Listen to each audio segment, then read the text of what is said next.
Another question. Do you feel that AA alone deters a CV from attacking a target? It depends on what the target is.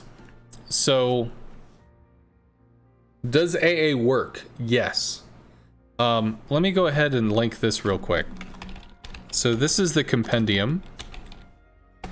The compendium is a giant group of a shitload of lessons that I've done. So if we look at this, there is a section on this. This is explaining how to use the compendium. This is just kind of videos introducing how to play CV. Explaining AA has an entire section to it. Does AA work? In short, it does. There's going to be a whole lot of stuff in here. Do plane losses matter? How many planes does a CV have? Should you pre-drop? There's a lot of information here. But to try to answer your question directly, do you feel AA alone deters a CV from attacking a target? Every single ship in the game can be breached and struck. But that's not fair. That's terrible. I hate that. Yeah, but every ship in the game can be lit on fire. Even a CV if its damage con is down. So if you're against a destroyer with these shitty little pop guns, and they're firing in on a Grosser Kurfürst, this massive armored battleship, those shitty little pop guns can still light fires. And there's nothing you can do to stop that other than hide behind an island so that he can't shoot you anymore. Or kill him. That would work too. So no matter what you do, your enemy still has an ability to touch you, still has an ability to affect you, even in ways you might not want them to.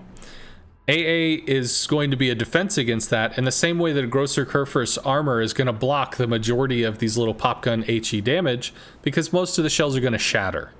That being said, some of them are going to get through, some of them are going to light fires, the GK is going to take damage from the DD. AA is different, however. So a Grosser Kurfürst, his armor is only going to last... Let me change this thing.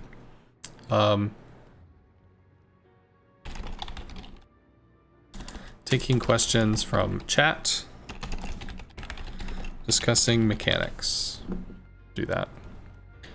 So, the difference with this example is that if two ships are close together, they don't get an armor buff. The Grosser Kurfürst's armor doesn't like gain an extra 10 millimeters of armor and make it more resilient to shells. And yet, when two ships go together, their AA overlaps and makes them more resistant to planes. If three ships are together, their AA overlaps and makes them even more resistant to planes. The flak ties together in a defense net so that the flak comes out in waves and starts to wall off entrance lines to deter planes from getting in. So because AA overlaps, you start having a problem where a single ship can only have so much AA before, like, if it even touches another ship, it just becomes this impenetrable wall of get fucked. And there's no middle ground with that. It's just death. So, in general, every ship, when alone, is penetrable. You can strike it. But there's going to be some ships that kill one plane when you attack them, some ships that kill two planes, some ships that kill three, some that kill four, some that can kill five. It depends on what the ship is, it depends on what the spec is, it depends on the angle you're taking the strike, it depends on if you hit flak, if it has enough flak to force you to deal with flak and have to dodge it and stuff. So I can tell you that, especially with newer players, more average players, if they see something like a Worcester, if they see something like a Minotaur, they might just not even strike it. Like, nope, can't do it, too strong. Because they, as players, have had such bad experiences dealing with them that they just won't even interact with it because it's like, nope, if I go there, my planes are dead. I'm not going to be able to do anything. I tend to have issues with doubled up ships. So doubled up like Moskvas, doubled up Petros, doubled up Nevskis. They're going to have long range. They're going to have a lot of flak. And they're just going to chisel through fucking planes. Can you brute force it? Sure, you can push through, but you're going to lose so much to get there. Is it even worth it? Are you going to get something out of it? Holland is also extremely powerful, but the biggest thing about the Holland is its ability to surprise you because you won't see it. A Holland can lie dark until you come in and get so close that he can just kick on his AA and start ripping shit apart. and you don't have an attack line on him, fuck, now you're turning to try to find an attack line, or hell, just to escape, or maybe you get closer to avoid the flak. Basically, a Holland can ambush you, which gives the Holland the initiative, gives them a ton of strength in the engagement. If a Holland just leaves on his AA, the AA is going to be powerful, but if CV commits and then all of a sudden, oh, I'm at the max range of the Holland, they can turn around and run. So it's interesting.